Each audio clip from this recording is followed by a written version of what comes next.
everybody. You're listening to and possibly watching the Comic Book Bears podcast. I'm Bill Zanowitz. I'm Steve Morey. I'm Caleb Alexander McKenzie. And we are your hairy, heavy homos that talk about comic books, but you don't have to be a hairy, heavy homo to listen in. Steve, what did you title this episode? Super Bears and Super Bowls? Super Bears and Super Bowls. Yep, that works. Okay. Yeah, I like the twang that he threw in there.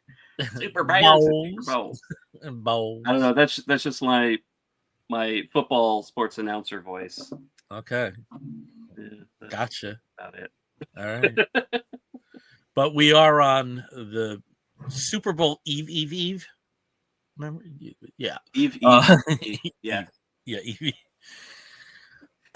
And I guess there's at least two of us that are knowledgeable enough to make predictions. Yeah. Yeah. What do you think, Caleb? I trying to decide if I want to go with my brain or my heart. I'm going to go Eagles over Chiefs 30-24. Wow. I am going Chiefs over Eagles 30-24. Okay.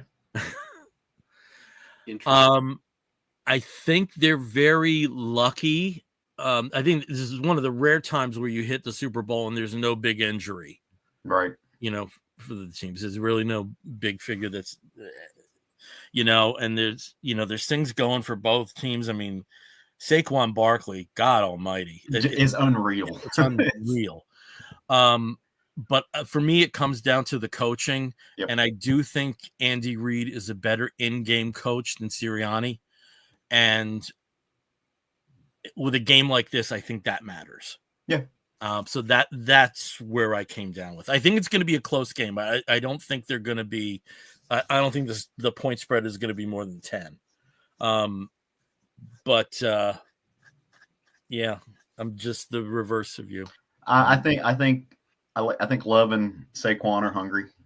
I think they have a tie. I like Philly's defense. I think that they have a few. I think Philly has the defense that they can react to Andy Reid's bag of tricks that he has, and he has a trick for every 5 minutes. I mean, so yeah. But I do think that they are smart. I think they can react to that.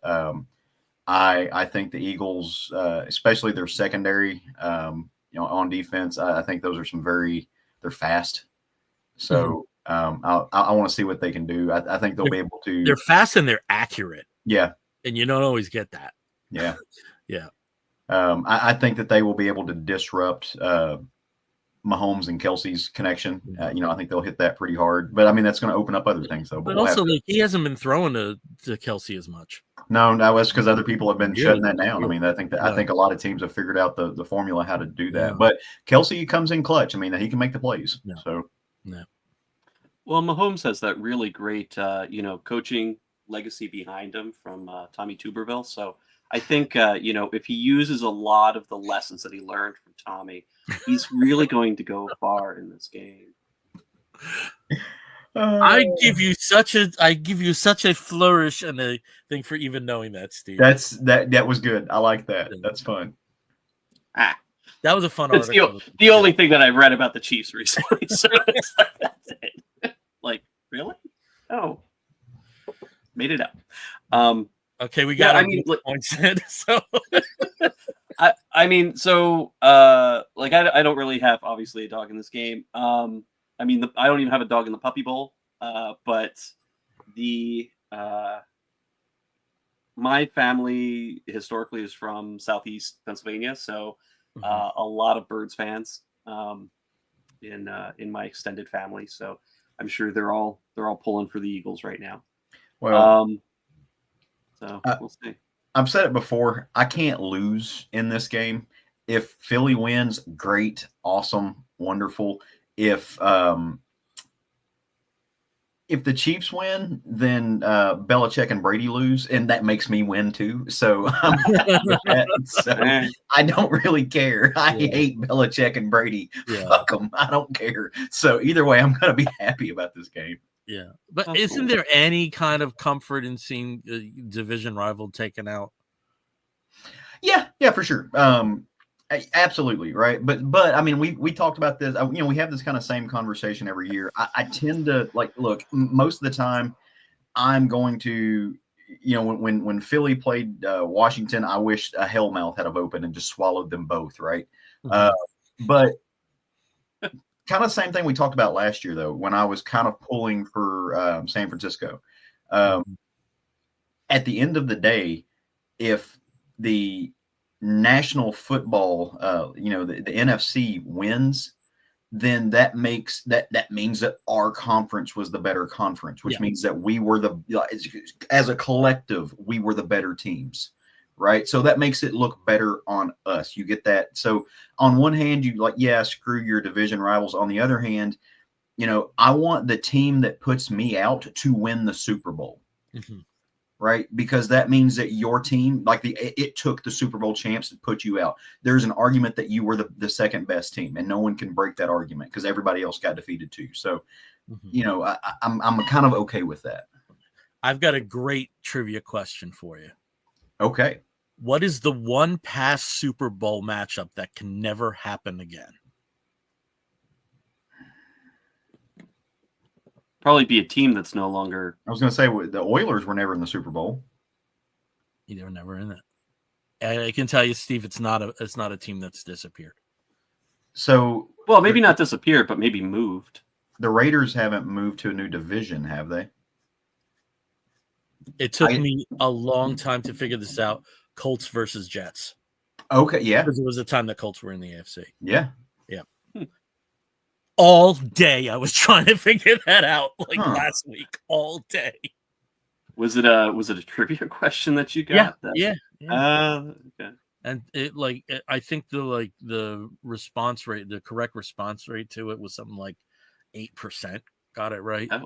It took me all day to figure that out because, you know, that's one area I'm good at Super Bowl trivia. I ain't good at, you know, general playoff trivia. Yeah. Yeah, I'm not good at that. I'm not good at sports stats. Like I don't have I love the game. I don't try to memorize stats, right? I can't tell you how many yards Mahomes has thrown this season. Right. Or, you know, I can tell you when people played. I'm good at that. You know, I'm good at that. I can tell you, you know, I can, you know, tell you, you know, if a team, you know, has won in more than one decade, you know, I can that kind of stuff I can do. But yeah, like the stats like that, no. Nope. Not good. All right. And that concludes the sports section. And that concludes Comic Book Bears football talk. Okay. So we got our Super Bowls in. All right. Yep. It's not a misnomer. All right, Steve, you have some news tidbits. Do you want to just throw some stuff out there that happened recently? Well, yeah. I mean, I think you know, probably we're all aware of the ongoing Diamond bankruptcy drama. I mean, we talked about it at length last episode, but there's obviously there's ongoing developments and there's new things and changes, and different publishers are making their choices on whether they're going to stay or go out on their own. And today there was actually on February 6th, there was a really great article published in the Comics Journal written by Bridget Alverson, where she kind of summarized a lot of what we've been seeing over the past couple of months. I mean, bankruptcy was they just filed on January 15th, so it's not even been a month.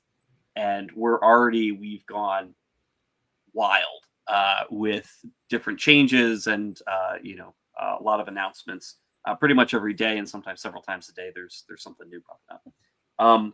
And, you know, they've got a better idea of the timeline now. So March, so next month is when they're actually going to have the auction. And the divisions of Diamond that are up for sale, which is pretty much everything, would be officially auctioned off. Now you do have Universal distributors that are the basically have already put in a bid for the game division.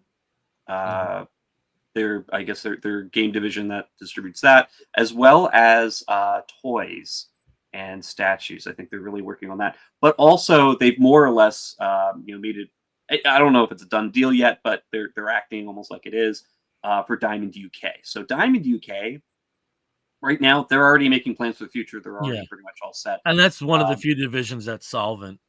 Exactly. I mean, they've been, with the exception of the COVID era, when there was a lot of like, well, we can't really get things from A to B anyway. They've pretty much stayed the course and actually have been pretty, like you said, solvent, but I think stable is even a better way of putting it. But they're fine. Universal is expected to be able to purchase them as well as these other smaller divisions. But the rest of it, I mean, it's who knows at this point. I mean, there's multiple people that are in, that are looking at it, including the Jeppy family themselves, just taking on actual direct ownership of Diamond distributors. But essentially, everything has to happen. The sale has to happen by April. That's the deadline. So not just for the real estate that they've got, but also as the terms of the Chapter 11 bankruptcy. I do have to say, there were two really good quotes that Bridget had in here. She interviewed two different people. One was Joe Murray. Actually, she interviewed a bunch of people, but one of them, Joe Murray, from the Blue Hen Comics in Newark, Delaware. And Bill, I think you have some familiarity with that comic shop. Yeah, that was my LCS sold during college. I'm a Blue Hen, and that was my LCS during college. I am not aware of who the gentleman that was interviewed is. I knew the former owner, Paul Stiddick, but it was nice to see my LCS for 4 years in the news there. Being presented. And I actually have to say, Murray had a really good quote here. We've been doing things this way for 30 years, but we never questioned whether it was the right way to do it. It was always difficult to fix a boat while it's on the water. And that's, it's a great way of putting the fact that because it's been essentially a monopoly for almost 30 years, a little over 30 years, there really hasn't been anybody stepping up to make any big changes. I think the last time anything kind of happened was when Marvel tried to go out on their own and just created a massive disaster. But there have been problems. People have been talking about problems for 30 years. Nobody really likes a monopoly, but it's hard to kind of be able to see changes or even make any changes while you're all kind of stuck in the same ship. Also, Andrea Gilroy, who's at Book with Pictures in Eugene, Oregon, was another interviewee.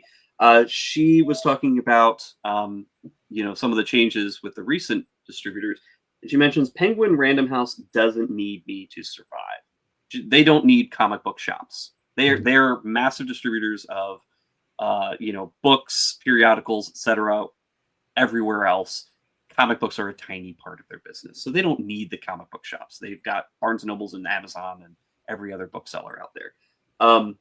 But Diamond does need comic shops to survive, and it's been kind of a certain type of symbiotic relationship between comic retailers and Diamond for such a long time that now some of these comic shops are either they're getting out of the game, or they're trying to retool and refocus to find a new way to survive post-Diamond. And sometimes that means changing how you do things.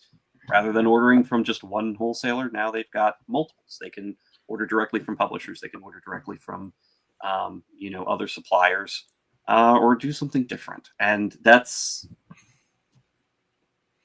kind of what everybody's going to be trying to do. I mean, the direct market comic business is going to have to make some changes. So, a lot of the old stalwarts are probably going to be getting out of the game altogether because, well, it's not what they want to do. They've been doing things one way for 30 years and don't want to change. And it's like, well, too bad. So now I guess it's time to go. But other stores are going to pivot and are going to be able to, keep things going, I think. Couple big announcements with publishers, though. IDW, just as recently as yesterday, was they had presented their financial outlook It was not looking good. Their auditors basically said, yeah, we don't think they're going to remain in business. They did a review, and I think there was some negotiation going on with Penguin Random House, who essentially holds. It's also difficult with a publisher like that really holds no important IP of its own. You know, that's not anymore. Yeah. Well, what did they own? Well, they were publishing some stuff for Marvel. They were doing. Yeah, but what do they have? But I'm saying, what do they own? I think they own a part of 30 Days of Night, which is probably the biggest, franchise. Yeah, they were always the licensed comics. Yeah, they don't own, and even Dynamite owns Red Sonja, and yeah, a couple. And IDW is known for like their artist editions and different things like that. Yeah, but yeah, I mean, they're very reliant on other IPs, on license and creator owned stuff. Yeah, but they did just represent this, today. And Penguin Random House, I guess, has changed the terms, or at least loosened their terms a little bit, so they have enough cash to keep going until October at least, which will, be well past the Diamond bankruptcy fallout. So they're okay. Massive has gone to Lunar, and so it's exclusive to Lunar, but they've also created something called Massive Indies, which they're inviting other small publishers to kind of join them and be sort of like a collective that's distributing under Massive, under Lunar. See if anybody bites. Not too sure. And also Diamond UK had a big change today. They announced Mad Cave and Tomorrow's Publishing are no longer going to be distributed by Diamond UK. They couldn't come to an agreement, so they are no longer doing that. So if any stores out in the UK want to get a hold of Mad Cave books or Tomorrow's books, or periodicals, then they're going to have to go direct or find some other way to do it. Was it Mad Cave that had a bunch of issues with, there was a small press publisher that had issues with creators, and I can't remember if it was Mad Cave or. No, I think you're talking about Action Lab. Action Lab. Okay, Action Lab. Yeah, that's what I was thinking. I could not remember. I knew it was one of those. And honestly, Scout Comics as well. So between Action Lab and Scout Comics, most recently, they've had a lot of issues. But Mad Cave, I'm not really sure exactly what precipitated this, but they're just not going to be distributing through Diamond UK. And Tomorrow's as well. I mean, it's very niche with Tomorrow's. I mean, those books are geared towards collectors. I also appreciate the transparency that Tomorrow's has offered. Yeah. I was looking at that. They were quick to address stuff too. They were very quick to address stuff too. And with Bill, IDW, I think Lock and Key is the other big thing that they may own part of. Lock and Key. Yeah. Lock and Key, definitely. And that is good. They've got like some Godzilla licenses. I mean, 30 Days of Night, but I don't see anything else. Yeah. They published March. They published, they called us Enemy, which was the George Takei. Yeah, George Takei graphic novel. But I mean, as far as ongoing, do they even have Usagi anymore? That's a good question. Yeah, they still have Turtles, right? They do still have Turtles. I think they still have Rocketeer. Mm-hmm. Yep. Yeah. And a couple other things too, but I can't. Power Rangers, I think, is still with them for a while. Or did that? Are they, or did they go to? They're fully with Boom, right? Did that? It's Boom. It's Boom because Boom has. Because the thing is, with the Hasbro's acquisition of Power Rangers, the comic rights were, that I was confusing it with Boom, that they weren't going to be touched for a while. So, and that's was one of the reasons why the Hasbro Cinematic Universe got stalled. Was you have this big property now, Power Rangers, and you're not integrating it. But there's still some holds on that stuff. Yeah, and then the final bit that I have from them is Image, of course, because they've gone to Lunar. Diamond UK basically is not going to be distributing them directly. So shop owners in the UK now will have to go through Lunar in the US to place orders for image books.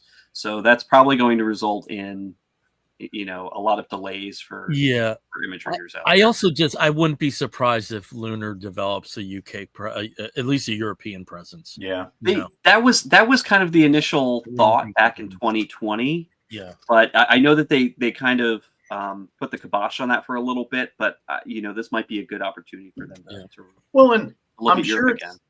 I'm sure this is an oversimplification, and I'm not saying I understand the publishing process at all, right? But it doesn't make sense to me that since we live in the digital age where things can be shipped across with PDFs, why it wouldn't be fairly simple for U.S. publishers to put a footprint in another continent and just have a printer over there to save shipping costs. Like, you just you send the PDF, you hire a printer, they print it in whatever size format that, Bond S&A or whatever British comics are in. I think there are certain obligations to quality control. I think there are certain obligations to chain of custody. I think there are. I wouldn't be surprised if people hadn't explored that. Right. In the past, I mean, it's not. If you go on Discogs just for the musical equivalent, there's the Jacksonville printing, and then there's the Hollywood printing, and the Scranton printing that you'll see through that stuff. It could also be a rights issue. I think there's possibly rights issues. I don't think we are even close to versed enough to make a. No, and like I said, that's why I put that caveat. I'm not saying I understand or know it. It just in my brain. Honestly, Caleb, I don't know. Yeah. I mean, my stuff's speculation. But I imagine some of the stuff that we cited are probably some of the reasons. Well, and if you look at publishing contracts, I mean, I've looked at some of them, and they typically have, continental publishing rights in them. So maybe that's part of the reason. Distribution rights in North America, distribution rights in Pan Asia and stuff like that. So I don't know. It just, you would think that'd be the path of least resistance.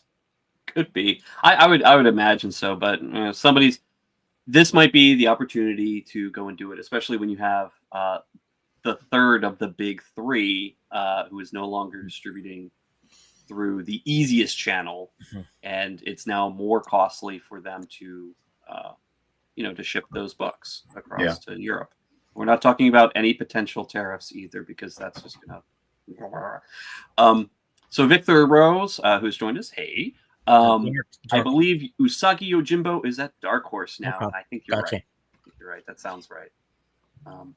But yeah, so that's what I have for the Diamond news. There's always a lot, and I'm sure in the next 2 weeks we're going to have like a hell of a lot more. The second news story. Oh, hold on. Just wondering about this, about Diamond's real estate. Yes. Do either of you know if that includes what used to be the Jeppy Museum and the Sports Legend Museum in Inner Harbor? Because I imagine that's probably their most valuable, valuable real estate holding, given the location. But is it owned by Diamond or is it owned by Jeppy? I don't know. Yeah, because that might be. Because I think there's obviously there is some kind of ownership finagling that I'm sure the family has done over the years, because they're in a position to buy Diamond Distributing through this whole bankruptcy process, so there must be something else that's not tied into this. And on the off, I do know that their office building, however, is part of it. So the Diamond offices are part of this, and if they don't get it cleared up by April, then they're out, as are the employees. And on the off chance that John Westoff is watching this instead of the tally on his last hours of the Kickstarter campaign, John, I apologize. I haven't done it in years, but yes, I just ate on the show.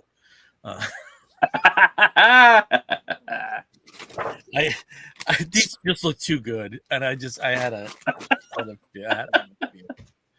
I couldn't tell what you're eating. I knew it was either Doritos or Cheetos. I couldn't tell though. Well, there was There was one particular episode that John cited where I was like, I basically ate a sandwich through the show.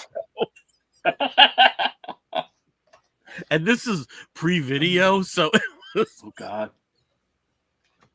You heard the munching? I'm sure I recall which episode, but oh boy. Okay.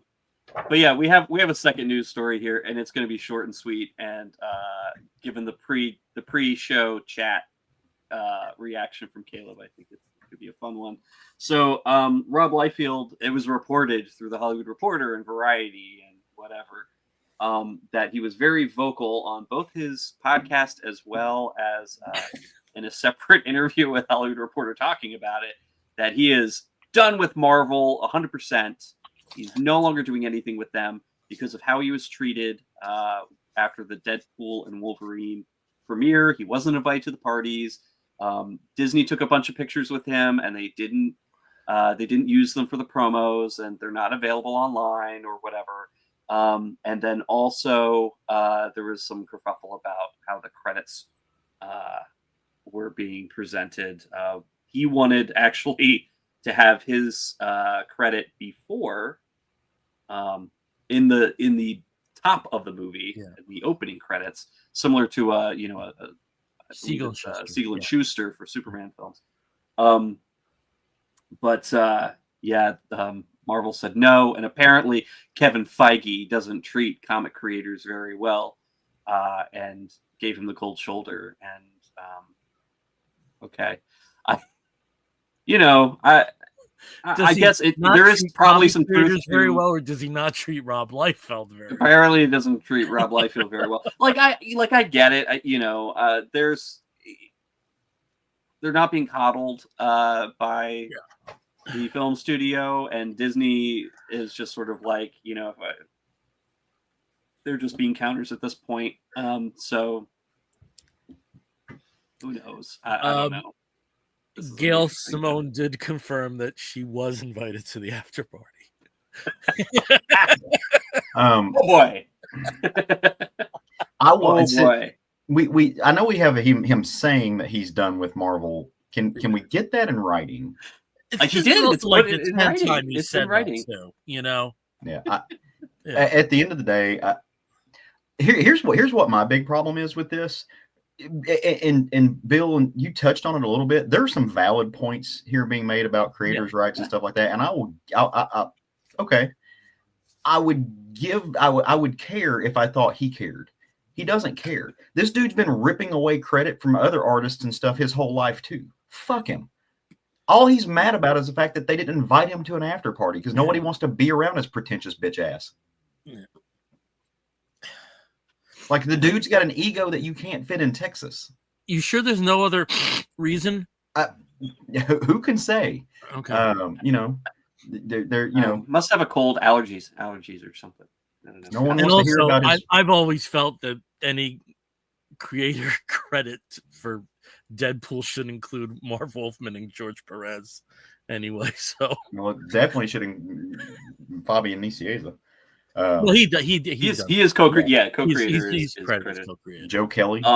There's lots of people. Yes, and actually, Rob Liefeld did say, to his credit, he did say that he credits Joe Kelly for breaking the fourth wall, that side of Deadpool, which is the side that I think most people associate with the character. Yeah, is being that sort of fourth wall breaking chaos demon. But it's just like everybody. No one wants to hang out with you, dude. Like that's the issue. It's not anything to do with credit, man. It's because you suck as a human. Like no one wants to be around you. He's just pissed that nobody said nice pants when he walked by. Sorry. You tried to buy everybody's love. We're on your side about in certain circumstances. Yeah, absolutely. I do think opening credits that there are some properties where it's warranted. Yeah. But the thing is he only brings this stuff up when it can be used as a crutch for his own ego. Right? Yeah. The dude's not exactly any other time going to bat for creators' rights. No. And there are also plenty of creators that he hired that Yeah. Had to fight tooth and nail to get paid. Right. Yeah. So I just whatever. Yeah. Womp womp womp. There you go. I also didn't get invited to the after party. Oh, that's funny, Caleb, because I did. I don't like you petty bitch. Petty bitch. I tried to call you, but it just didn't go through. I don't feel bad about what I said about you on the bathroom wall. Is that why I've been getting all those texts? Oh, honey, they know it's true. Girl, you know it's true. I'm an attorney. I put footnotes. there were citation. C section 47B. We've got a Cliff on Comics has joined us. Hello, hey, Cliff. Hello, how Cliff. you doing? For a time, call Steve. For a time. Not even a good time. Just for a time. For a time. I'm sorry. Okay. We love you. We love you, Steve. We do. Now it's all worth it. It's all worth it to hear that. Want to talk some comic books? Comic books. All right, Steve. The fun side. You've got an issue number 1 to talk about. Why don't you tell the people all about? I do. As I've been dropping everything around me right now, but I do have a new comic to talk about. It is continuing with our theme from last week, which was all about DC All In. I decided to pick up the new Aquaman. I haven't really read much of Aquaman since Kelly Sue DeConnick was on it a couple of years ago. There hasn't been which I really love since then. Well, I know there hasn't been a lot of that. It did continue for a time. Yeah. It's been done for maybe a year. It's been a full year since the last volume ended. I think the last volume was Aquaman. Well, no, but I'm like a proper Aquaman series. I think because I remember Aquaman was around, but that was I consider that a separate series from the Aquaman book. Aquaman Volume 8 was after Kelly Sue. Yeah, that was after. Well, yeah. No, but I mean Aquaman. Now. I'm taking a look right now. But the Aquaman itself, like just Aquaman series, I think ended over a year ago. Kelly Sue was what, 3 years ago, 4 years ago? 21 to 22, I think. Yeah. No, the series itself ended in 2021. Gotcha. Then it must have been 2020 to 2021 that she was on. Yeah. Because I knew it was pretty much a full year. And I really enjoyed that. But that was kind of the last Aquaman series that I fully read. But with volume 8, and I'll bring it up now because this is the copy that I got. This is Tula Lote's variant cover, which I love Tula Lote cover. I love her artwork so much. Just that painterly style and the fact that everybody looks like sophisticated and super sexy. Like they're just about to rip everything off and like go to town. But this portrait of Mira is just gorgeous. I love it. So very happy with that. Now this is what the actual A cover is. You see Aquaman riding on a shark. I don't know where Storm or Stormy is. Missing Stormy here. Storm. Who's Stormy? Storm. I like Stormy. I know it's Storm. Jesus.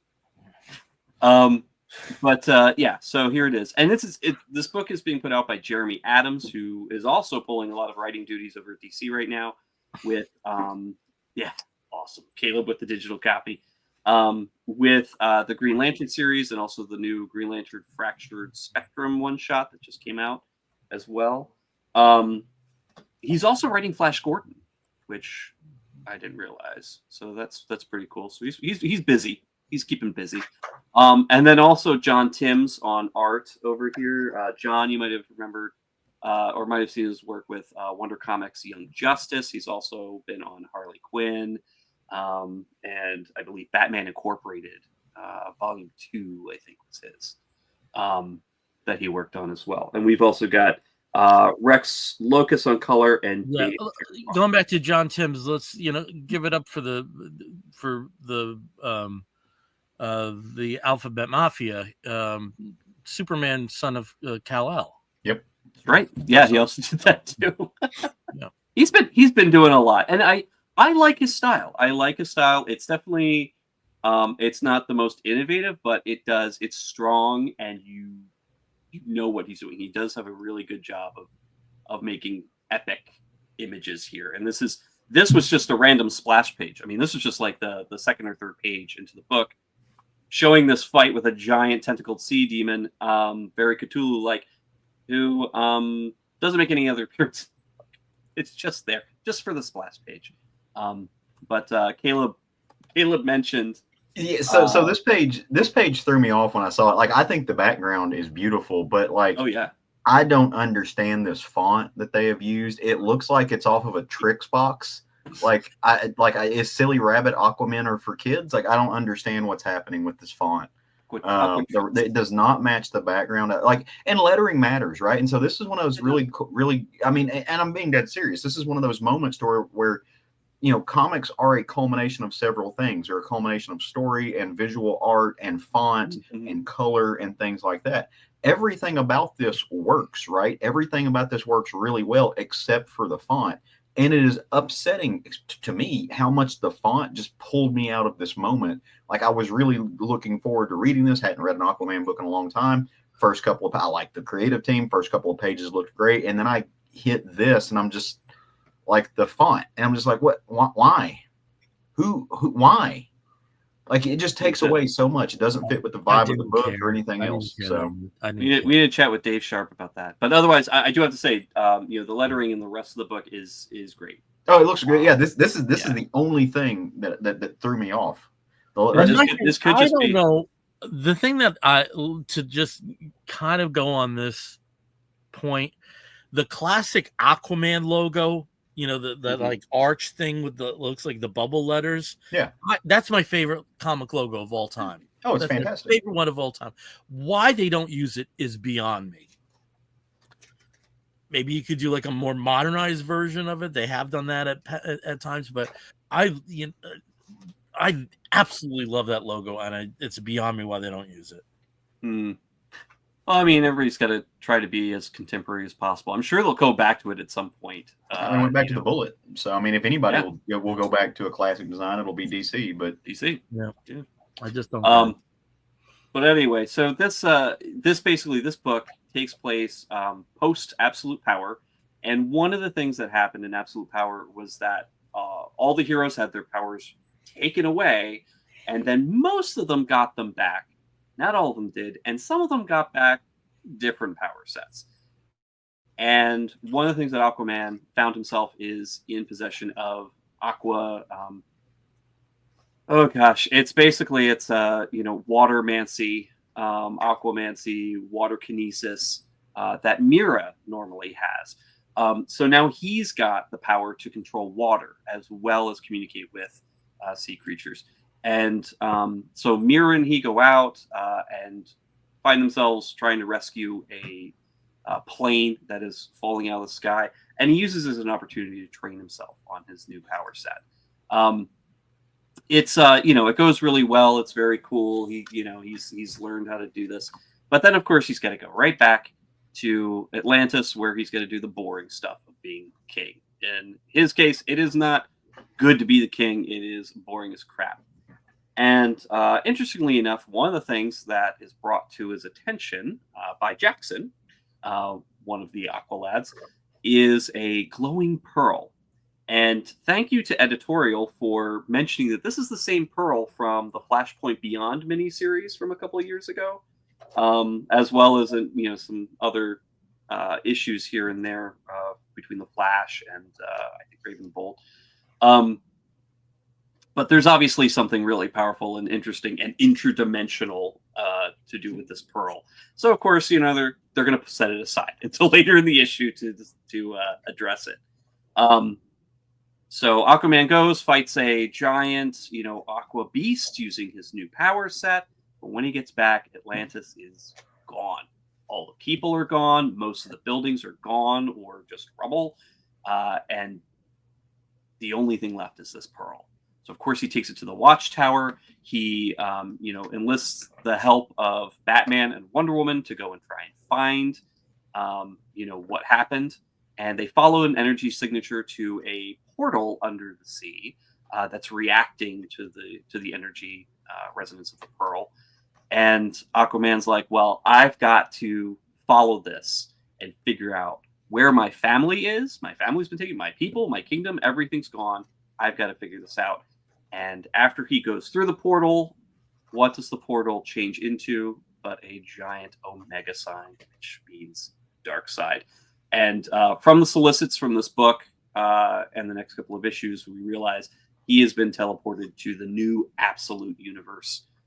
So he is going to be acting in a way here as the crossover connection, at least for now, the only crossover connection until Booster Gold makes his reappearance to the new absolute line of comics. Now, this is not absolute Aquaman. It is still standard DC Universe Aquaman Prime.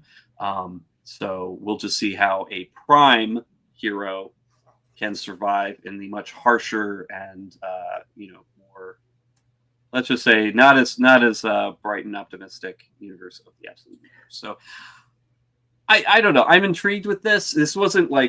This didn't hit me right out of the park as like, oh my God, I have to continue reading this, but I'm going to give it a chance because I've been loving everything that's been coming out for the Absolute line. And I'd like to see sort of the DC Universe take, like the main Prime DC Universe take on the Absolute universe and see how these characters interact right now. Because I'm sure, obviously, down the line, we're going to have a major interaction between DCU and DC Absolute. So this will be kind of like the first taste of that. So hopefully, Jeremy Adams can, kind of write a way that's going to really intrigue us and set us up for something really exciting for a big crossover in the future. So I don't know. What did you guys think? Bill, we can't hear you. Well, I gotta fix that then. Yeah. I liked it. I didn't love it. I was surprised because it is Jeremy Adams writing it, and with his work on The Flash, and then later with Green Lantern, he gave stuff space to breathe. I really think there was a 6-issue story here that they could have told of him, coming back, of him having Mira's powers, of him being bored being the king, but there's nobody else better for the job, of him, saying outright, God, I love being a hero, at one point in the book. I thought there was a 6-issue story there, which could have then led into this. So it feel a little too accelerated to get from the first page of the story to the last one. Like compressed and rushed, basically. Yeah. Because I just think they missed an opportunity. Yeah. There. And I really think that. I don't disagree with you. My issue is that everything I wanted out of this book was kind of in the last 5 pages of it. And that's what I really wanted to see more of. And what we got for the bulk of the book. And again, I think it's fine. It's lukewarm. I'm tepid on it. I don't dislike it at all, but I'm not, I don't even know that I can say that I am going to read issue 2. I just don't know. But I might, because there's stuff in there I want to see, but it was a lot of the status quo. It's a lot of stuff I've read before. I felt like, okay, so yes, he's king and he's miserable. We've seen that. His family disappeared again. So it's like one or the other. It's like, how many times has, and they do the same thing with Namor. Like, he shows up and all of a sudden his family's gone. And I'm just like, it's bro, you're the sovereign of the biggest nation in the world. Like, how do you not set up for this again, like for the 17th time? That's my only issue. It was a lot of kind of treading ground I've already crossed. And then in the last 5 pages, you got to what I really wanted to see, which was how this plays into the absolute universe and the happenings that are going on now. I do think it was cool. I always get giddy when we see editorial notes, and I didn't read those stories that it referenced back to, so I appreciated that because then I knew what was going on. But yeah, I just like I do think you're right. There's a larger story to be told in there, but I also think that story's been told a couple dozen times. And so I really just wanted like, okay, we need to rehash that again. Let's see what's going on here, because to me the real fun here is I want to see more about how the Ultimate Universe is going to affect our universe. I'm really loving DC all across the board right now because it does feel fresh. It feels like it feels like, maybe novel's not the right word, but it feels like a very timely and well polished and kind of sophisticated take for the time. And so I wanted more of that. And have we seen, I know we've seen absolute Superman, Wonder Woman, and Batman. Have there been any other absolute characters that we've seen across the board yet? Not yet, but they are coming out in the next couple of months. We're going to have Absolute Martian Manhunter, Absolute Flash, and Green Lantern. Absolute Green Lantern, yeah. So they are coming together, the absolute versions of the major players. And then if I can just interject here, there was something towards the end of the book that I like seeing. There have been times where Aquaman may as well have been in his own universe. Yeah. I love Kelly Sue's take on it, but it had nothing to do with the rest of the DC universe. Same thing with Aquaman Sword of Atlantis. You know, it was a fine continuation of the series, but there was no connective tissue. Here we definitely have that. I right now I'm giddy when I do see Watchtower. Right now it's like, it's the Watchtower. You know, this happened yesterday. You know, and I like to see that integration. That's why you love it's why you love the question book. Yep. Well, it's all which I read, and it was awesome. Yep. Yeah. I want every book. I want every book to have a scene of the Watchtower right now. Yeah. As FYI, James Figueredo has joined us. Hey, James. Good evening, handsome people, he says. He was mentioning back to Victor that, they are publishing huge-ass collections called Usagi Yojimbo Saga over at Dark Horse on the Usagi books. While Victor's been picking up the floppies, there are collected editions from Dark Horse that are available. So just wanted to mention that. Ooh. Okay, over to me. I do apologize. I do have a sneeze coming at some point, so I may have to go on mute. But last week I was the main, 2 weeks ago, I have to say, I was the main instigator of having a full all-in episode, and I needed something other than DC right now. But I'm so happy where DC's at. I was so happy to get this. So I'm not buying a lot of Marvel books, and I think a lot of people can make that statement as well right now. But one that I did pick up was, and I'll continue with it, is the latest version of West Coast Avengers. Now, West Coast Avengers, during its original existence, this was the more fun book. You know, I think with Avengers tends to be the serious, like the main A, tends to be the very serious book. And, you know, whether it was the period where Steve Englehart was writing it, or Byrne, or Roy Thomas in the original run, it seemed that they let their hair down more, that it was more traditionally comic booky stuff. We don't exactly have that here, but there is a fun element to it. And some of it is the conceit of the book. So the West Coast Avengers are going to be formatted as a kind of rehabilitation league. You'll see on the front cover, we have 5 of the 6 members right there. We have Iron Man, which is Tony Stark. We have Rhodey as War Machine. Jessica Drew as Spider-Woman, though she wasn't, so Jessica wasn't an original member from the first run. Her counterpart, Julia, was. And then you have Firestar, who's new to this. And then there's Ultron. So Ultron is, I don't know if you can call computer reformed, but, you know, possibly reformatted. And for a variety of reasons, Tony and Rhodey have trust in this version of Ultron, which is effectively the original version. I'm not exactly sure how things are going to transpire with that information. There's also another member who, during the Secret Empire series, was known as Killer Watt. He's now going by Blue Bolt, and he has to check into prison every night. But during the day, he's on day release, and he's acting as a member of the West Coast Avengers for, again, as we said, rehabilitation. And in terms of the other members, there's stuff that went on with Jessica and with Angelica Jones, where she was during the Krakoa era, that they need a little bit of PR re-enhancement too. So that's the collection that's there. And again, it's operating on the West Coast. The series starts off with, some minor action. There's a lot of people after Tony. Same usual suspects: Stain International, AIM.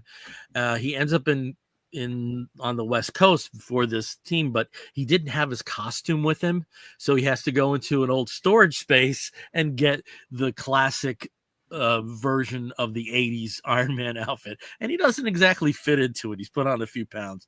Steve, if you could just show that that graphic to provide that there, so you can see that there's some tape going on there as he makes his first appearance as Iron Man. Tape, car batteries. Yeah. So that's going to be the conceit of the team, is this sort of rehabilitation effort, this rehabilitation team. And with the concept of Ultron, it turns out that there were Ultron offspring that didn't exactly take to Ultron's new version of being on the side of humanity. They are, in a sense, in that they want to better humanity, but it's not something that the heroes can really ascribe. So there is the first arc is called the Ultron Gospel. And Steve, if you can just go to one of the other graphics there, you would have to go forward. You see him there, but this is the one, which is kind of like the number one son of Ultron, and he has wings. He's basically a super Ultron, and they want to bring people into their Ultron fold. And who are they bringing in? People who are terminally ill.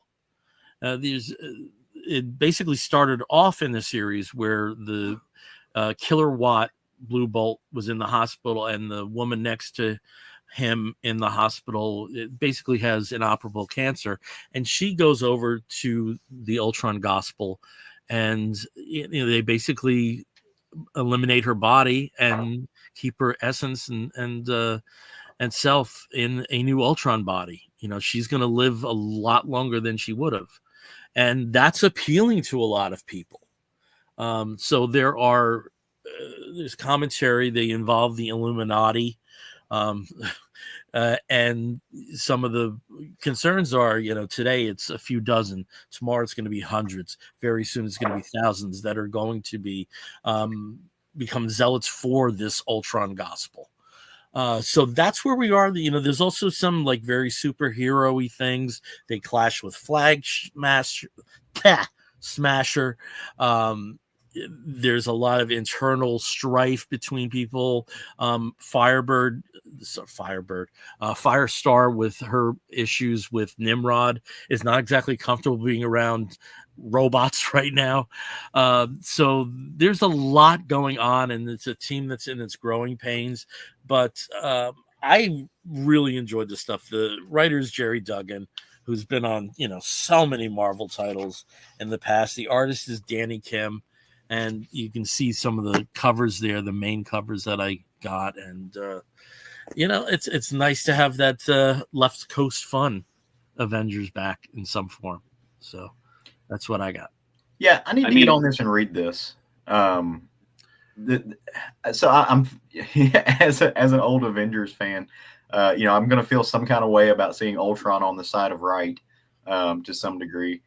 Did they ever address what had the last time I saw Ultron, he was symbiotically bound to Hank Pym and launched off into space? Did they address that at all? In a way, in that they mentioned that he's severed from Hank. And plus, given Hank's history with West Coast, I wouldn't be surprised if we see him soon. Yeah. They mention it, but it doesn't get in the way of the story. I don't know specifically what has transpired with Ultron prior to this. And I think that's a nice mechanism to say it doesn't matter. You don't need to have the whole story. You just need to know that Tony and Rhodey trust him right now. Well, and at the very least, all you have to do is be like, well, it's a new Ultron body. Like, Ultron, that happened, and that may be still floating out there in space. Here's a new Ultron. But you also have some moments in the book here. There's one kid who's like seeing them land, and they're like, "Holy shit, it's Ultron!" Scared to shit. So they do have some strands like that in there. But well, I mean, it also leaves it open for a focus on an issue later down the line to kind of figure out what happened in between. So that's, it could be very, very comic sense. Like, well, it's actually Hank Pym's full consciousness in this Ultron body and whatever. But it could be really interesting. But I do like that. I do like that it's giving sort of like a fresh start. I mean, obviously Firestar is bringing her baggage from Krakoa, because she was in the Fall of X. She was used as as sort of a double agent, as a spy with Orcus. So she basically, had to live and work around the people that were trying to eliminate every mutant. And they do talk about that. I mean, the first time we see her, she's in a bar drinking her sorrows away. Yeah. So, and I think that's really interesting, having her, dealing with this trauma on the same team as Tony, who obviously has had a lot of trauma in his life. And Steve, can you just show that the Iron Man with the tape around his belt? I absolutely love this image. Yeah, that's good stuff. I absolutely love this image. So I hope like I said, I want to go read this. Whenever Ultron shows up, to me, that says that the story is going to have a lot about relationships tied into it, places, because I mean, Ultron's whole thing is, searching for family and that kind of thing. And, Duggan's he's a very savvy writer. He also knows the history. So there's lots of people who could show up. I would like to see him play with Jocasta. I'd like to see Jocasta come back. I would, forgot Firestar. Where's Vance? What's Justice doing these days? There's a lot that they can play around with there in terms of relationships. So I'm curious to see. It's going to be so weird for me to see Ultron on the side of right and not, just instinctively compare him to Vision, and try to see, how is this different? How is this a different character than Vision would be? And there's also some interesting takes on him. Like, he doesn't take a lead in a lot of the fights because he's concerned about his power level. Right. So it's kind of, they even mentioned, like, I didn't know Ultron would be this timid. So, another thing about Ultron is self-awareness. That's always at the core of a lot of his stories. So here we have it in a kind of different context. Instead of conquest, it's practicality. So there was enough here to keep me going on this, definitely. Plus, it's fun. It's a fun book. It seems like it. It's a fun. I love that there's like a bullet reel Ferrari in the background.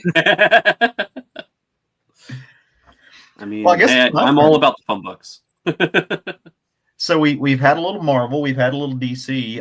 How about we go and dabble in one of the smaller publishers? I want to take us over to Boom Studios.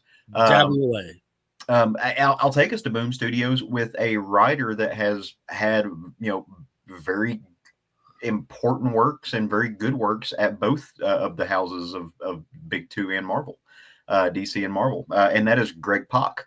And Greg Pak is doing different stuff these days. He's writing, he had Mech Cadet U, and that the sequel to that come out.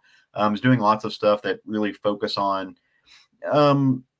They're not necessarily some of them are all ages books, but they really focus on the moralisms and things that we're seeing. He's being very subversive in his work, but he's making subversive works that are also can be read by many different ages. And so he has got a new series out now, and I think we're about 6 issues in, if not more, maybe 7 issues in, over at Boom, and it's called Lawful, and it's over at, again, Boom Studios, but Greg Pak is writing it, Diego Galindo on the art, and Irma Navila is doing the colors there. not quite sure who's, let's see, lettered by Simon Bolin, yeah, which does a lot of work over there for Boom. And so this story takes place in a land, like if you look at the cover, you're like, okay, that has like a little bit of a saga vibe, right? You've got humans mixed with animals, there's all kinds of stuff like that, but and visually that you'd be right, but there's a different take on this. This story takes place in a kingdom called New Sanctum, and New Sanctum is a haven. You find out as you read through the issues, it was not always inhabited by the people who live there now.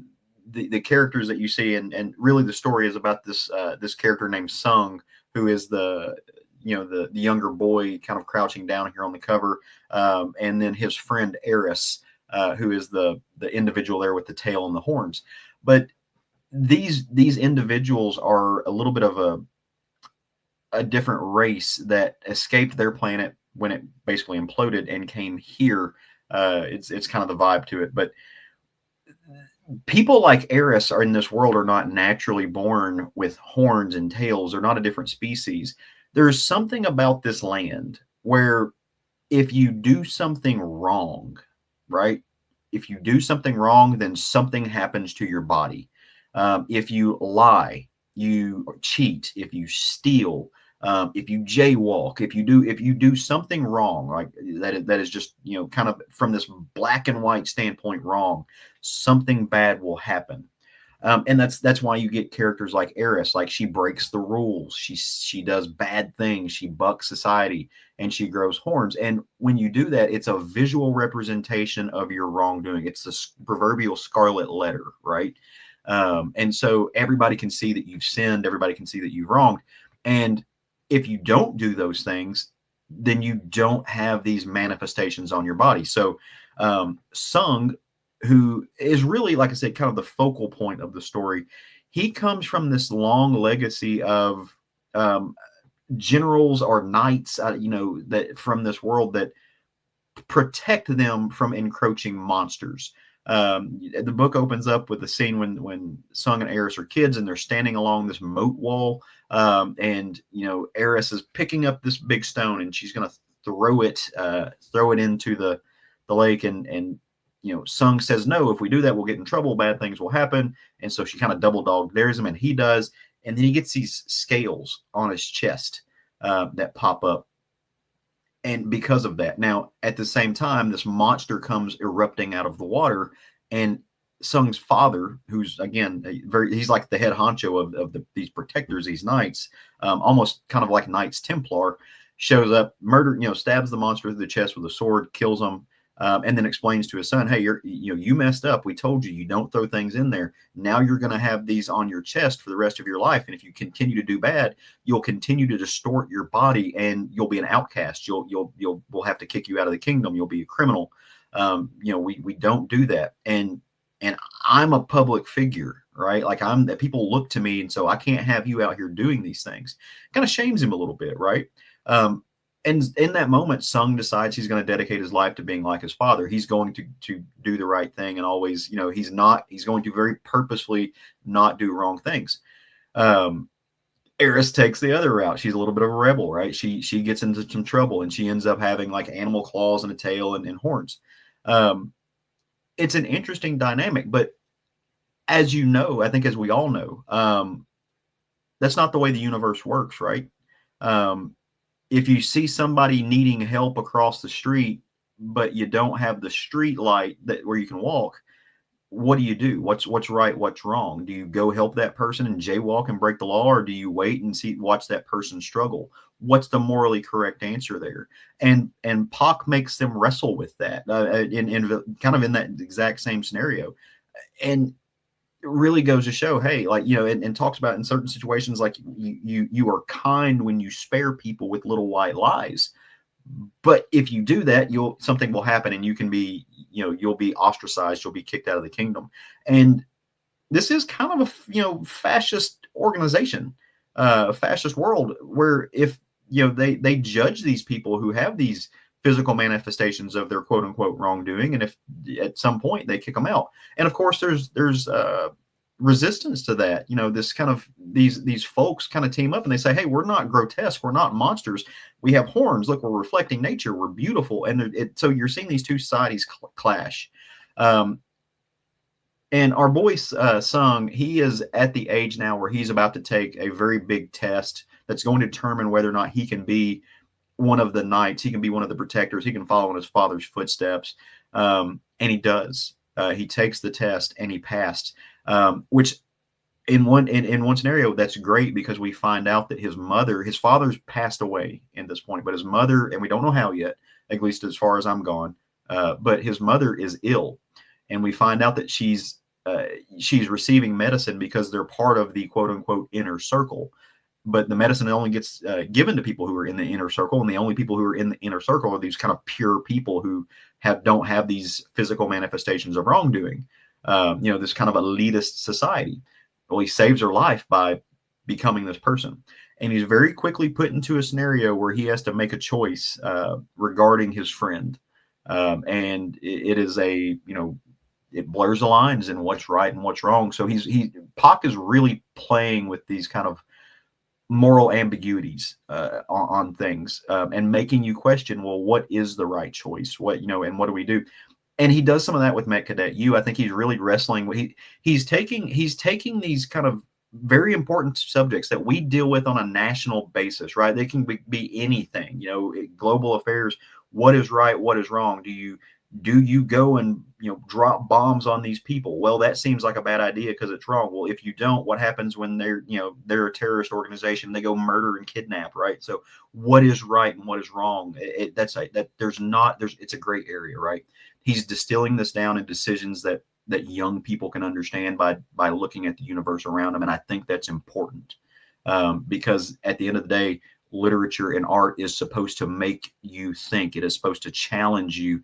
And, we hear this all the time about the infantilization of comics and stuff like that. And to some degree, I'm like, well, I can take a very clear look around the world, and it very much seems like a lot of the adults around us have not gotten picked up on very basic moral things, like you shouldn't mistreat people.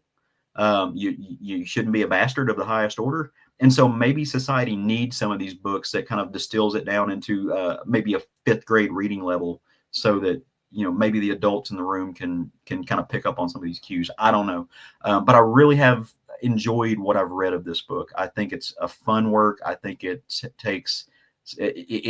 challenging, but even it's challenging in a way that I could give this to somebody who's not it's not Watchmen, right? So I could give that to him too. So the art is fantastic. I love the designs. It's for a boom book, it's hit or miss on the art sometimes, but they just do a wonderful job with the production of this book. Go check it out. You can read it digitally. I read it on one of my comic apps. Really, really fun story.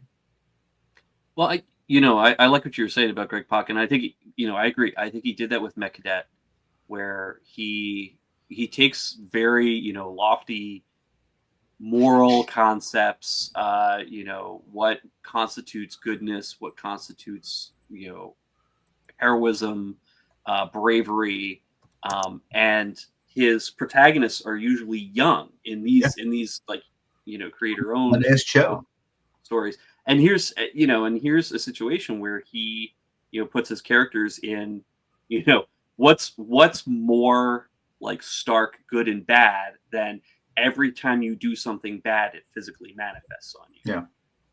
When there are so many things that one does that could have bad consequences, but at the time seem good. So good intentions and, bad intentions, good outcomes, bad outcomes on personal choices. It's very interesting and very kind of crazy. But if you're trying to explain these concepts, I think Greg Pak does a really good job of exhibiting where the moral ambiguity comes in and where somebody who's relatively innocent might see that grayness, that sort of like that border is squishy, and understand how to present it. Because it almost sounds like this is a sci-fi fantasy version of Charles Burns' Black Hole, but with less, like sexually transmitted mutations.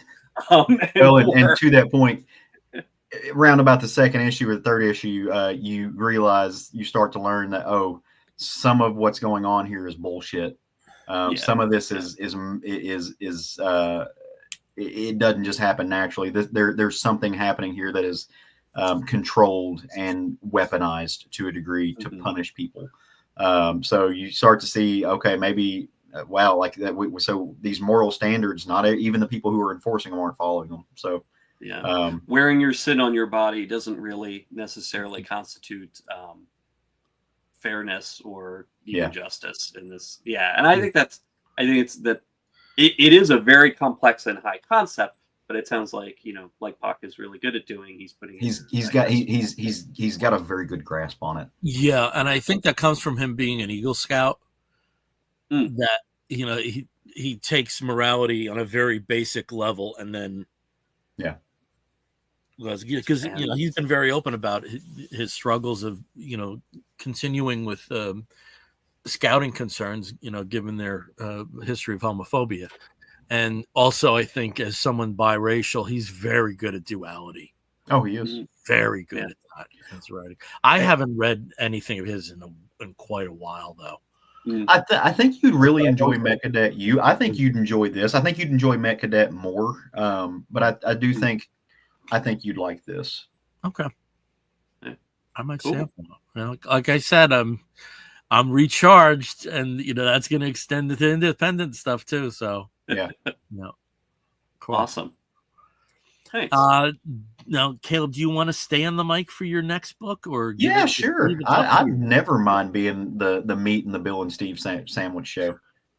So we'll stick with the indies. Yeah, see, I knew I was going to get something out of that.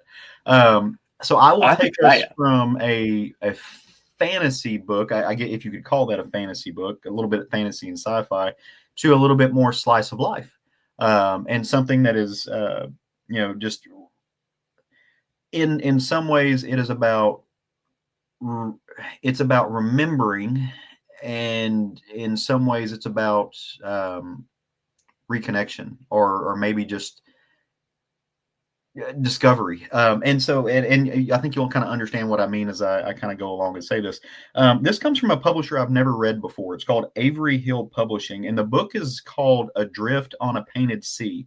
Now, this is written, and the cartooning is done by Tim Bird, but the book is scattered throughout with these oil paintings that you see on the cover here too, that were actually painted by Tim's mother, Sue Bird. Now, Sue was not a professional artist per se, and this is it's memoir. All right, so this is a real story. It's a real recounting of these situations, and it's Tim telling the story of his memory of his mother and kind of reclaiming how he thought about her, what he knows about her. And as he's doing this, he talks about his mother's history with art. She, as a young person, she loved to draw and paint. She submitted a painting as part of a school project and got it put into a major museum where it stayed there, and she kind of caught the bug. So throughout her entire life, she took painting classes, and it was a hobby, but it was a hobby that she was extremely dedicated to. Her house, all of her paintings were hung on the walls. There was art everywhere, under the beds, everywhere. And most of it's landscapes. She painted what she saw. She painted a lot of beach scenes. Most of it were, kind of this. I forget if the book actually says where it takes place at, but it reminds me of the maybe the Maine coast or the coast up on the northeastern part of the United States. Very rocky, not sandy like Florida beaches, but that's what it kind of reminds me of. And as Tim walks through, he talks about being a child, and they would go to these places that they would see, and they'd collect seashells, and that's how he learned about nature, and he kind of got to see it through his mom's eyes. And then he would look at the paintings that she would do, and unfortunately, Tim's mom does get ill.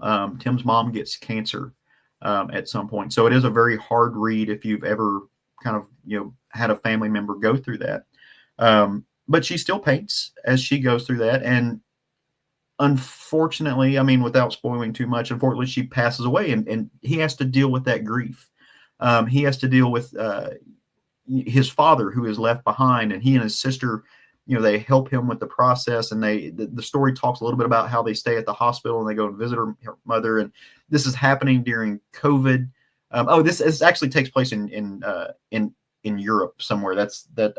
Sorry about that, but it does look very much like the kind of the northeast coast. But COVID happens, and they're only able to go in one at a time to see her as she's in the cancer ward, and sometimes she feels like she's getting better, sometimes she's not. But as he's going through his mother's things, and he takes a moment after she passes away to start really trying to go back and find out anything he can about her life.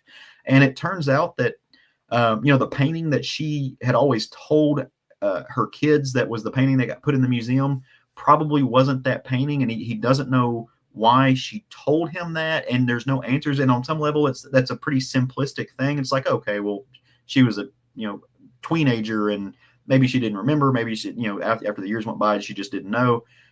Maybe it was something else. Maybe she just didn't want to show him the painting that she did. But he'll never get that answer.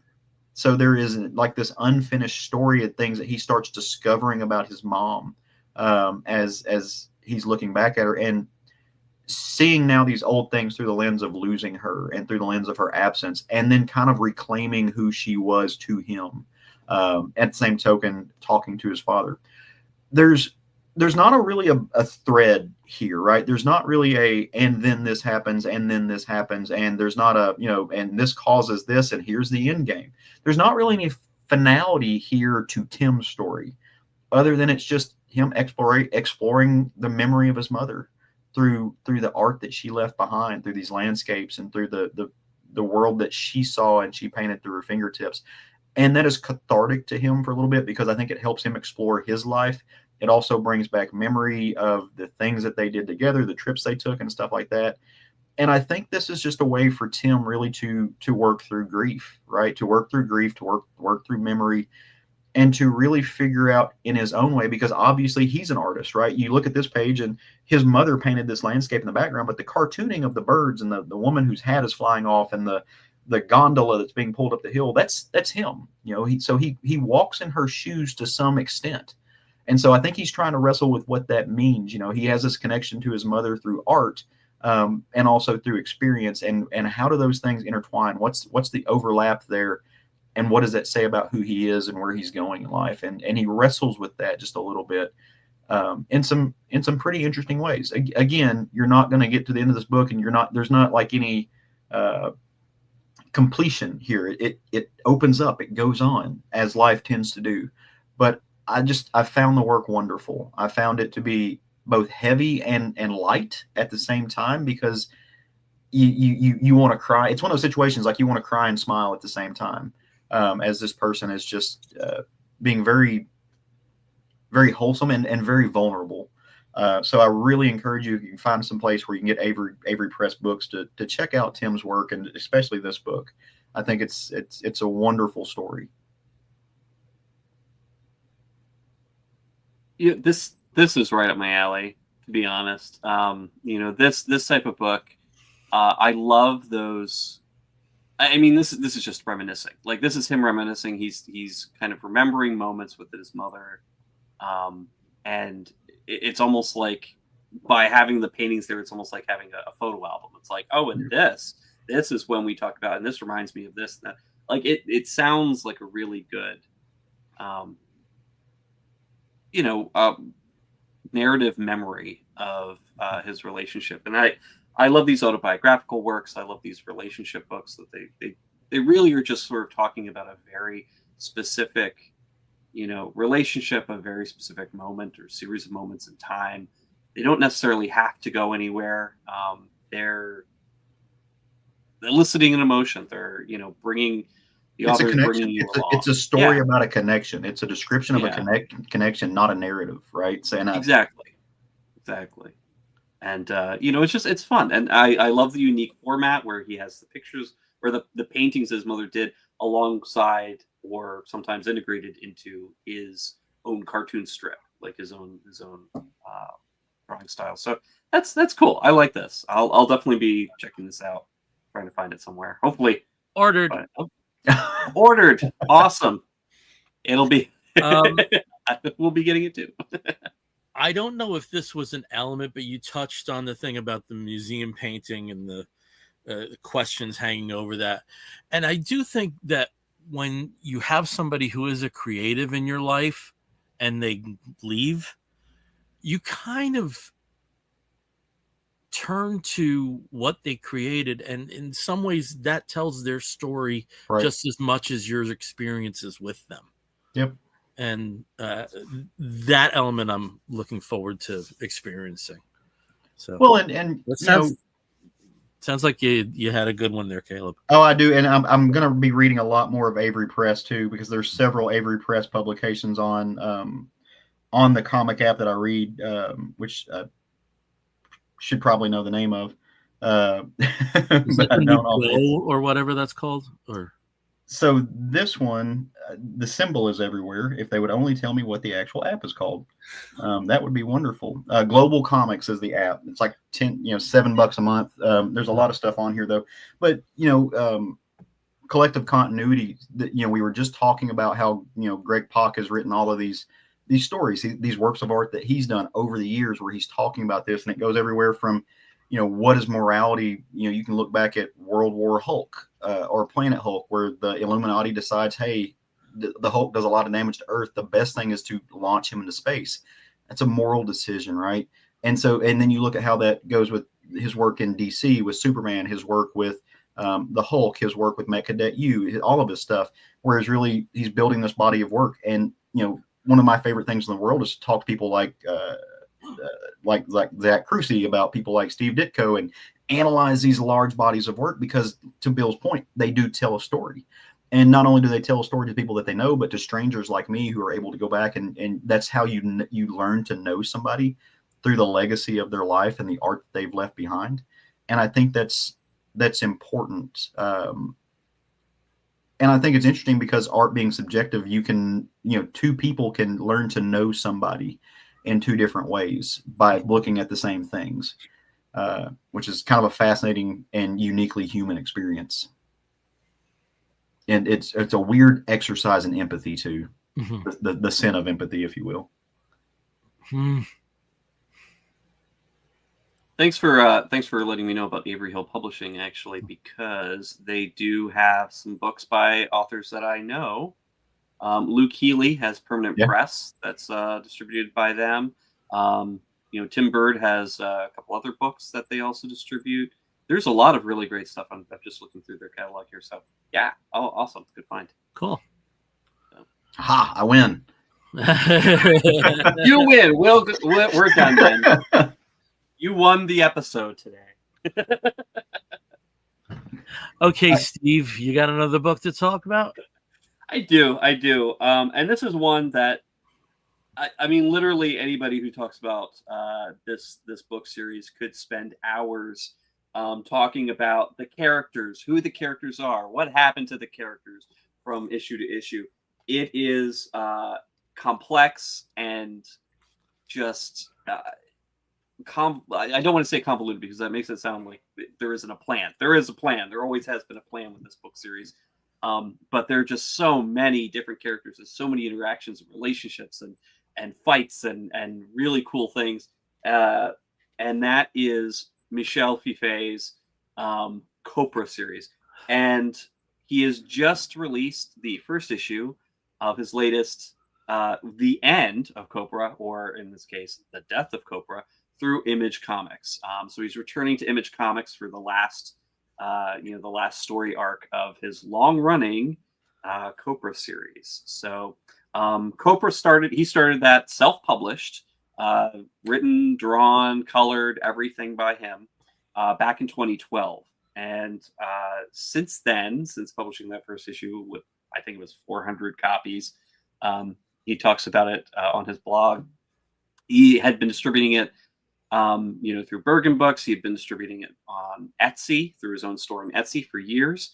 In 2019, he actually had a contract through Image Publishing, and Image Comics actually published several issues of Copra, continuing off of his self-published numbering. And also, they are currently providing all of the reprints and collected editions. So you can get those through Image. To read all the Copra stuff that came before, to try and figure out who these people are, what happened, all that stuff. Some amazing battles, some amazing, just complex characters and relationships, all of it. There's so much. There's too much I can't talk about it. So let's just talk about Death of Copra, that picks up right after the end of the Ochizan saga, which was the last big story arc that he had. And interestingly enough, he starts it with two characters, not necessarily minor characters, but characters that we haven't seen in a long time, and just tells a story in panels. And basically, you have the assassin super criminal Dai, who's been captured by Evie, and basically they're just they're stuck on this world. Neither of them are from our reality. Evie's the last of she's a super cop from her reality. It's been destroyed by the Ochizan. And Dai has kind of come along for the ride. Dai is a shapeshifter, and the last person that she shapeshifted was Evie's mother. And in doing so, she absorbs the memories, the personality, not just the appearance of that person, leaving the person to be dead. And she had been basically hiding out as Evie's mother for quite some time before she was discovered. So now the two of them are alone. They're strangers in this strange world.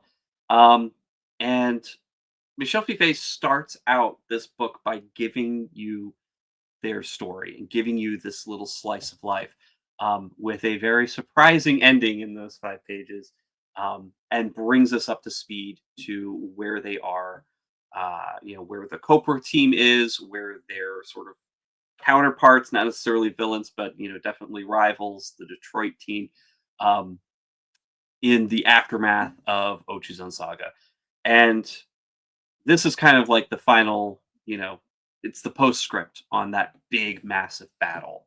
And the characters are kind of in a relatively new position. They're kind of powering down. They're relaxing, blowing off steam. And he changes gears and gives you sort of a few examples of where they are after all of this, after everybody's kind of post-mortem on this, this massive battle that's left several characters dead, that's left several characters changing sides or, without a side left. And really starts setting up what's next. And for those of us who've been following it for a long time, and I haven't been, I only jumped on the train back in 2019 myself, what's next for Copra and what's going to finish Copra. And, if you're not used to, or if you're not aware of Michel Fiffe's art, again, he does everything his own style, and he has some really beautiful ways of presenting his characters. There's a very European feel to it. It feels like, old, kind of like old Mobius almost in some way, in some respects, and just other sort of French or Belgian comics in some ways. But it's beautiful, it's unique, and it's an interesting way of presenting a lot of these superheroes. Now, these superheroes, of course, follow a lot of archetypes.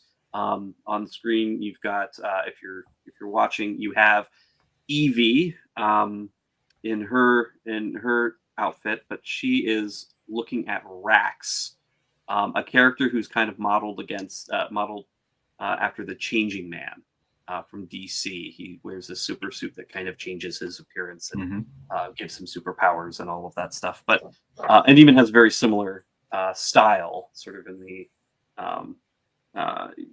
in that style of the Changing Man. But this book ultimately is about personal relationships. Yes, there's fights and battles and really cool, like punches and smashes and all sorts of things that happen. But a lot of it is done in dialogue between 2 or 3 people who are just kind of expressing who they are.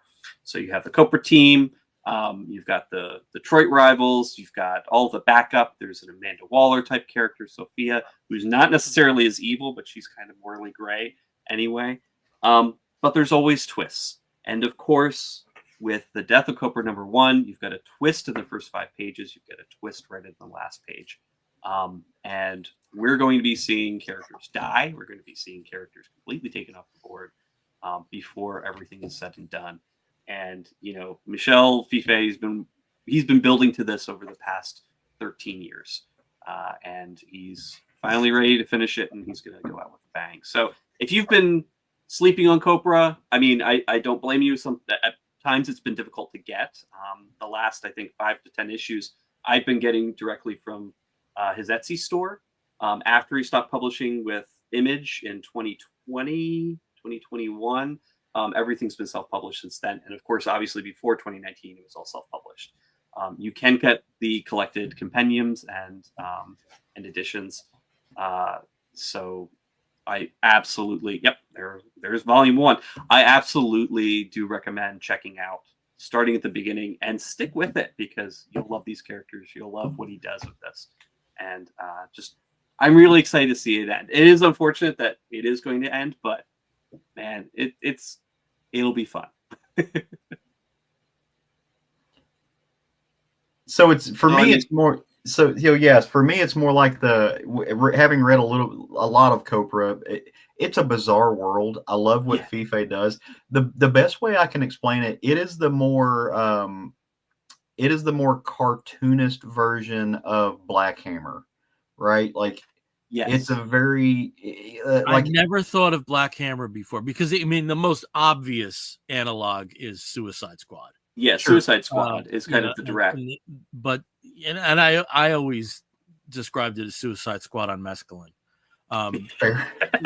I think that's pretty fair. Yes. I never thought of Black Hammer, and I totally see it, especially how the series has progressed. Yeah. Because I think this Suicide Squad on mescaline, that's just a starting point. It went off in so many different directions. But Steve, I think you hit on one thing. It's a very difficult series to stay with. Yeah. I mean, there'll be passages and pages where there's almost no dialogue. And then you get loaded with the dialogue that barely fits on the page. It's a task sometimes to keep up with it. I was very early adopter. I actually got copies from Bergen Street Comics because I was on an engagement in Brooklyn. And I really enjoyed it, but it is a very difficult series to maintain. It's a task, but the rewards are many. I mean, I'm happy with Ram V, but oh my god, just seeing what he did with the Ochazon in terms of new gods. Oh my god, he'd be wonderful at that. And I think that's a rare series where there's enough stuff to bite into for a very traditional comic book fan. They just have to be prepared for shit to go wild, and don't get attached to people. No, don't get attached to any character. Like people die so messily. Don't get attached, and that's it. Like, I mean, you'll be following a character. There'll be a character that was there for for years. I mean, years in real time. And then they're wiped out in a messy, disgusting way, and you're like, "Oh my god!" Or a character will have some kind of huge trauma that's completely, permanently changes who the character is. Yeah, and I think he's pulling from the DNA of artists and writers like Matt Kent with stuff like that. Because he's got this kind of it's complex, but he's not pretentious about it. He's like, no, in the world that this is, these people would die. They would get it. We're not going to hold them around for the sake of nostalgia. And I've listened to him do some interviews. Intestines are falling out. They will die. It's like you listen to some of his interviews, and he that really contextualizes a lot of what he's doing in this world. I think if you hear how he talks about it. Because I mean, and Bill, the reason I brought up Black Hammer was not necessarily for a one-to-one comparison, but for what Black Hammer is as far as a critique of the Justice League, of superhero comics. I think this is doing a similar thing, but it's more of the like I said, more of a cartoonist version of that. Whereas Black Hammer is just something different. But yeah, I think the DNA is there. And we mentioned the word world in describing this, and he's amazing at world building. Oh, yeah. Amazing at it. Yeah. I need to return to this at some point because it's been a while. Yeah, because and I like I said, it's not for the faint of heart. Well, and also like because there are gaps, because Yeah. you have those gaps in publishing, and when he was on All New Ultimates, you had no Copra at all. Yeah, nothing. He was busy.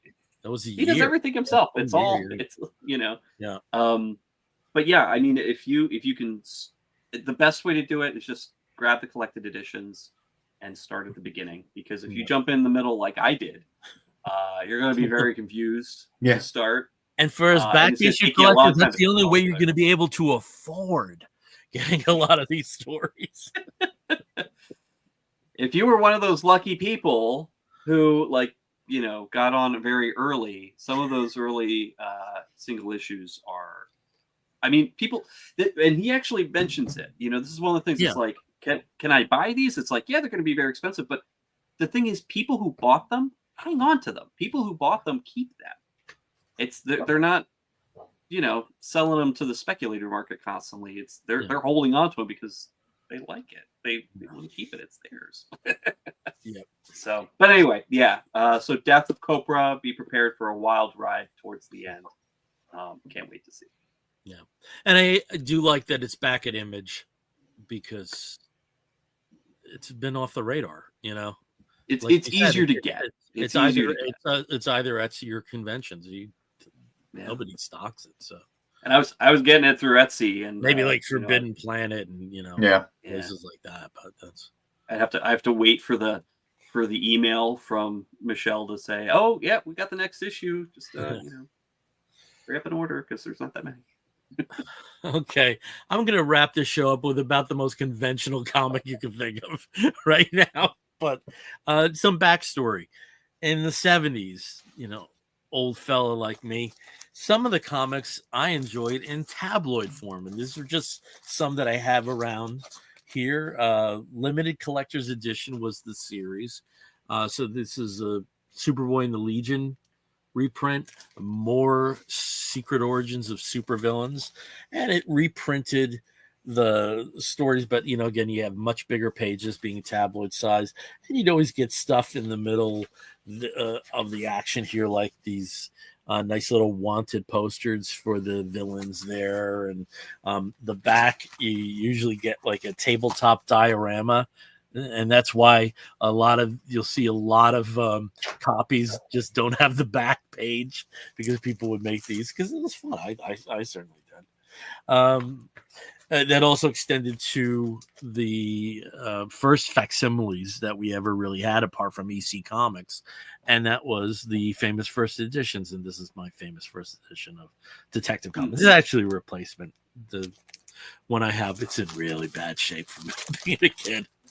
But staying on that note of facsimile, DC has put out some of the facsimiles of these tabloid issues. They had a Batman, they had a Superman versus the Flash, but they did something new with this one.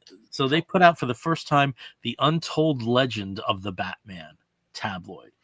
This initially was a 3-issue miniseries. Just when miniseries started, this was DC's second miniseries after World of Krypton, and it basically says what it says there. It doesn't bury the lead. This talks about the untold legend of the Batman. It goes through the Earth 1 Batman's history. So, Steve, if you can just go through some of the pictures, and I'll try to describe this as best for audio. It basically starts with Batman lifting a tattered and wrecked version of a bat costume, which was the costume that was worn by his father. Yes, his father was Batman in a sense that he went to a costume party and basically, beat up some crooks while in this Batman episode. So Bruce was not necessarily the first Batman. It was his dad for one night. So this has been a treasured possession of Bruce. And as you can see there, and as I'll describe for people, it's in tatters. So this is the mystery. Who did this? Who did this? And as we go through the 3 issues, it unfolds. We see Batman becoming Batman in this particular page. One page and says, hey, he's swearing that he's going to fight criminals at his parents' graves. The bat flies in, boom, he's the Batman. That's basically. Now, if you see the art here, if you can go back one page, it's a little more clearer. This is John Byrne with Jim Aparo inks. And so it's a weird looking hybrid of the two. This is John Byrne's first DC art of any type. All of his art prior to this had been at Charlton or Marvel. I believe the story was that most people at Marvel thought that John Byrne was exclusive. He actually wasn't, which wasn't uncommon at the time for artists that were overseas. In a sense, he was, because he was Canadian. And the word was he uses as a bargaining chip to get a much bigger page rate at Marvel. That he could go to DC on a marquee property like Batman, and it would sell, and it did sell, and I believe he succeeded on getting a much bigger page rate. This was from 1980. So as you go through the pages here and we tell the story, we basically unload through all of Batman's career, the villains, the relationship with Alfred, the origin of Robin. Then we get to his relationship in the third issue with Commissioner Gordon. At the end of the second issue, someone blows up the Batmobile. And it's, no surprise that it's the same individual that wrecked the original Batman costume. And being the great detective that he is, he's trying to find out who it is. And it's actually Robin who figures it out. It's actually Dick Grayson who figures it out. A little bit of a twist, kind of corny, but in terms of an encapsulation and telling people who may not have been familiar with Batman's history, you got it in 3 issues, at least up until that point in history. So again, it was a regular sized, standard sized 3-issue miniseries. They did republish it in the tabloid format. You also have like some old ads. This one for Superman versus Muhammad Ali. Nice. So it's really cool, the packaging here. The one thing that I do hope that they do, though, with these is there was some material that was published in the early 80s, late 70s, early 80s that was intended for the tabloid that never did happen that way. Specifically, Action Comics 500 was initially basically a Superman's life story, but they ended up publishing that as an annual because the Superman 78 film was delayed.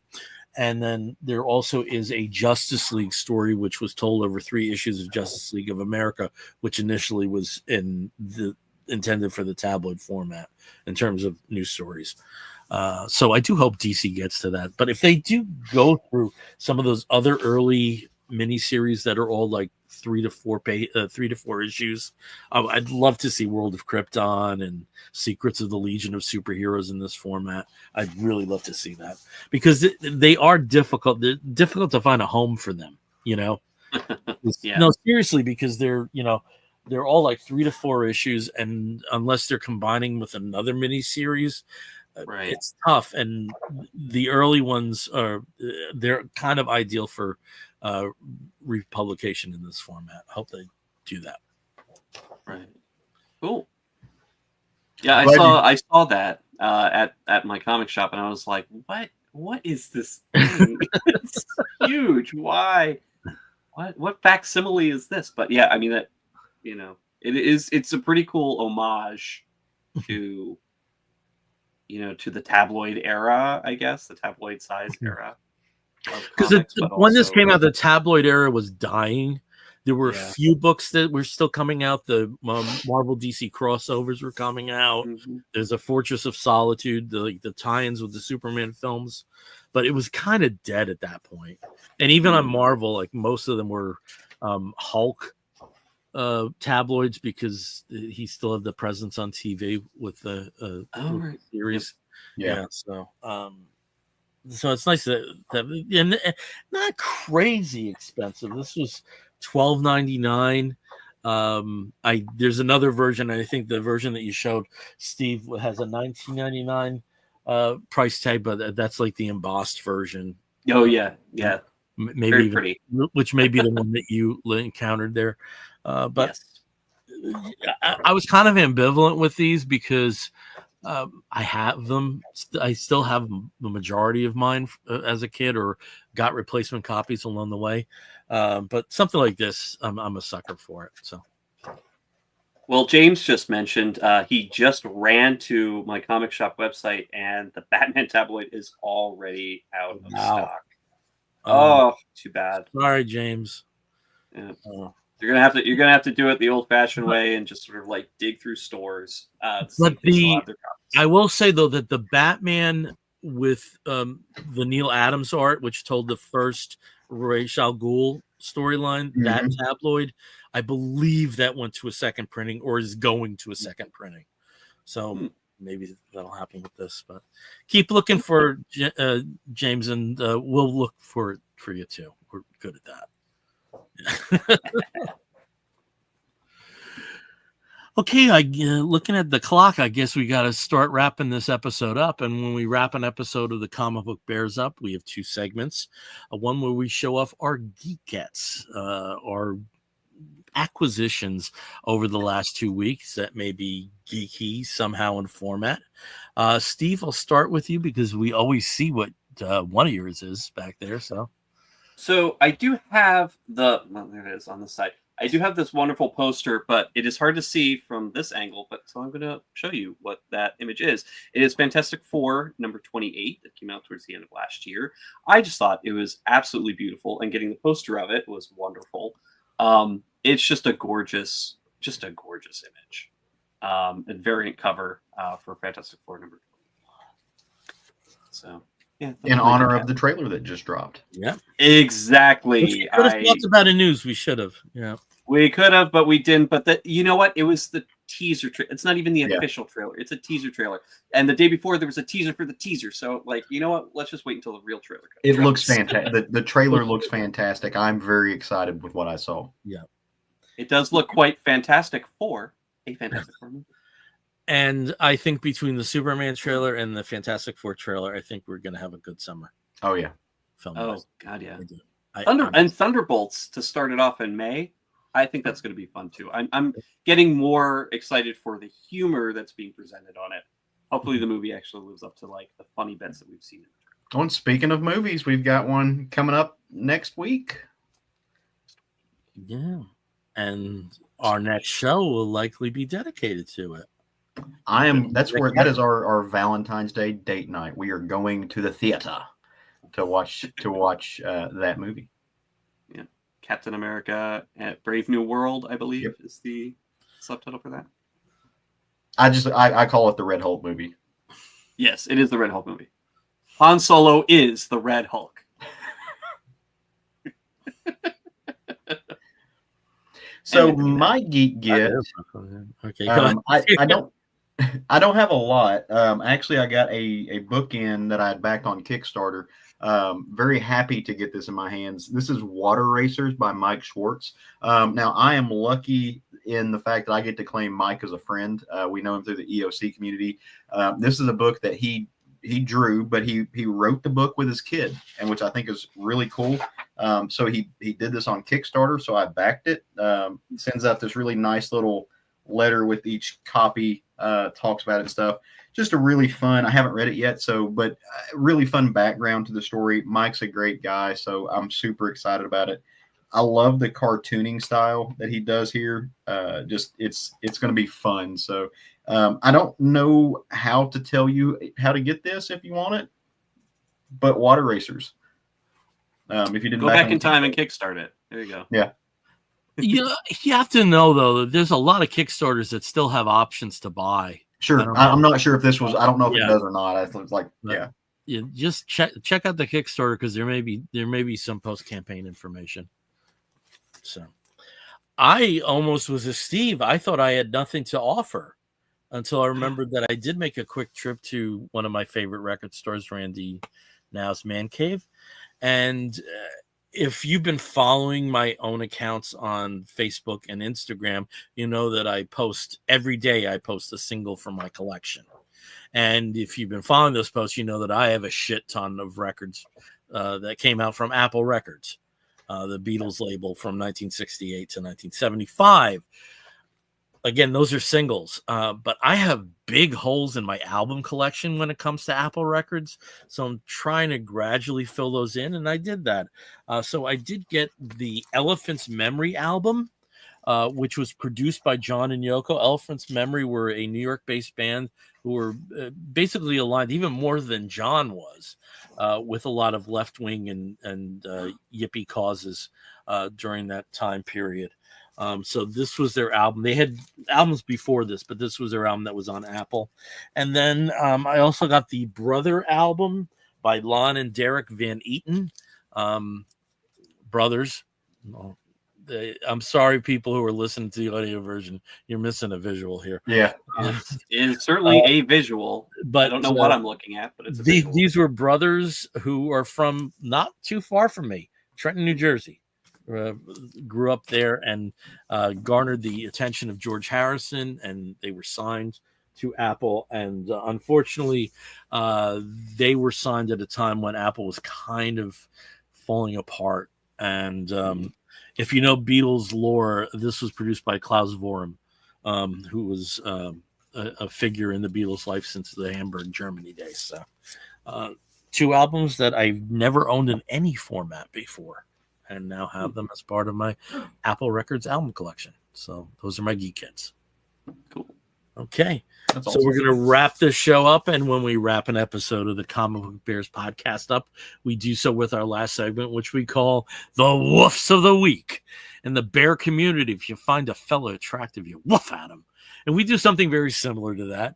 We woof at something which might be comic book related, but it also may be a TV program or a film or a charitable initiative, anything under the sun that we think you, fair listener or viewer, may be interested in sampling. I'll start as I always do with Steve. Steve, what is your woof of the week?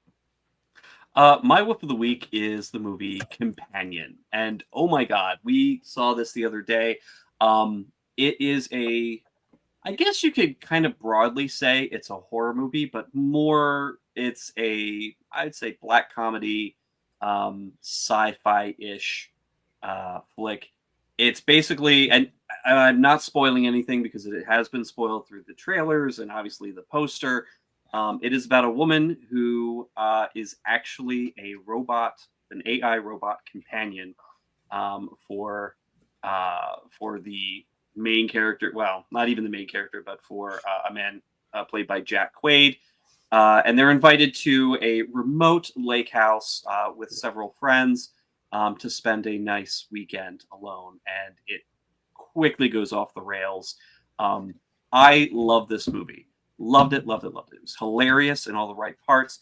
You are rooting for this main character, Iris, who is played by Sophie Thatcher. You may recognize from Yellow Jackets and a couple other movies and TV shows. But she is brilliant. She's fun to watch on screen. Great cast of other actors as well. Harvey Guillen from What We Do in the Shadows. It's just a lot of fun. Lucas Gage is in it as well. I love this movie. There's some blood and gore, but very tasteful and minimized. Really, it's just the wicked circumstance itself. But I highly recommend it. It is out in theaters right now. Companion. Nice. Over to Caleb. Caleb, what is your wolf of the week? So my wolf of the week actually goes out to a song. I was listening to some new stuff the other day, kind of going through some new releases, and there is both a new song and a new band that I am not familiar with up until now. But the band is called Vienna. They are kind of an alt punk band, it's not actually clear to me. Some things say band, some things allude that it might be a one-person act, or at least, there's a one figure who's a driving force there. But the song is called God Save the Queens.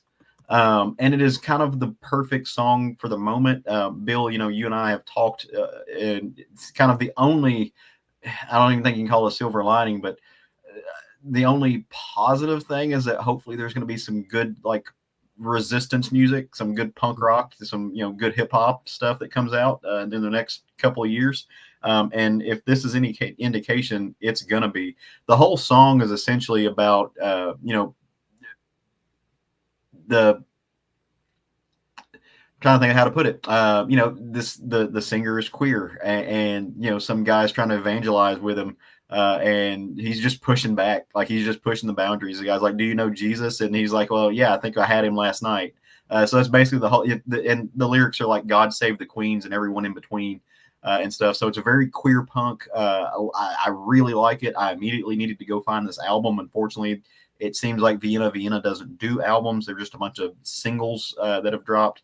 But I am intrigued and I want more of this. It's very, very fun and very just snarky. So I think if you listen to it, you'll enjoy it. I know I sent you gentlemen a Spotify link. I don't know if you got to listen to it or not, but can't wait to hear what you think when you do. Yeah, I'll try to do an edit for the audio version instead of the battle song as the outro. I'll try to put that in there. Okay, that'd be awesome. Yeah. So people don't have to search far for it. If they're listening, I'll do that. My Woof of the Week is also music related. When I was at the record store I just talked about in Randy Now's Man Cave, he does have whole sections dedicated to 8 tracks and cassettes and VHS tapes, so a lot of antiquated stuff. And one thing that I had to pick up was the video Shindig Presents Frat Party. Shindig was a show from that aired on ABC at prime time from late 1964 to very late 1965. So it was like a season and a half. It was available on TV, and it was a music-based show. Now, this particular picture, I'm a huge Sam Cooke fan. Yeah, absolutely huge. I basically have every recording, not every live recording, but every recording. Apart from the gospel stuff. And even there, I think I have most of that stuff. I knew he was a multi-instrumentalist. I've never saw one picture of him playing guitar. And at the end of the first episode, he joins the Everly Brothers for a version of Little Richard's Lucille. And that's the first time in my 57 years that I've seen Sam Cooke playing a guitar. So mine was blown. So anyway, so linking the first episode to this, so you don't necessarily have to have antiquated media. You can go to YouTube and see all 85 episodes are uploaded. Varying quality, but they're all complete. The series is actually owned by Disney now as the successor in interest to ABC. I'm sure with music rights, it would be impossible to have an official release, but at least unofficially, everything's out there. And like I said, the first episode ended with a kind of jam. A lot of episodes are like that. They frame the beginning and the end episode where it's not just people playing their hits. They might be other people playing other hits. And you look at some of the regulars, the Righteous Brothers were regulars. Glenn Campbell was a regular. Terry Garr, who recently passed away, was one of the dancers. So you see all these nice little cameos in there. And apart from Bob Dylan and Elvis Presley, every major act from the 60s performed in the show. The Beatles, the Rolling Stones, the Beach Boys, the Supremes, they all appeared on this show, and sometimes various times. So if you go to YouTube, you can find all those episodes from Shindig, and there is a slight comic book connection to this. So as I said, this show aired on ABC in prime time. It started in late 1964, lasted a full first season, was renewed for a second season. For the second season, they moved it from an hour long once a week to twice a week at half an hour. When it was canceled, the show that took its place, Batman.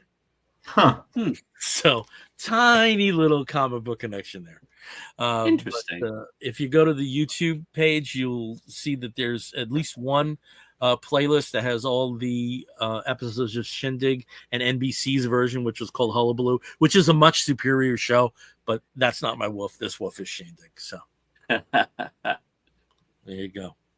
Cool. All right. Well, we're almost like right at 2 hours on the dot. This is awesome. This is exactly what we wanted to do time-wise. So again, we are the Comic Book Bears podcast. You can find us on most social media as Comic Book Bears, apart from Facebook, where you can find us as Comic Book Bears Podcast.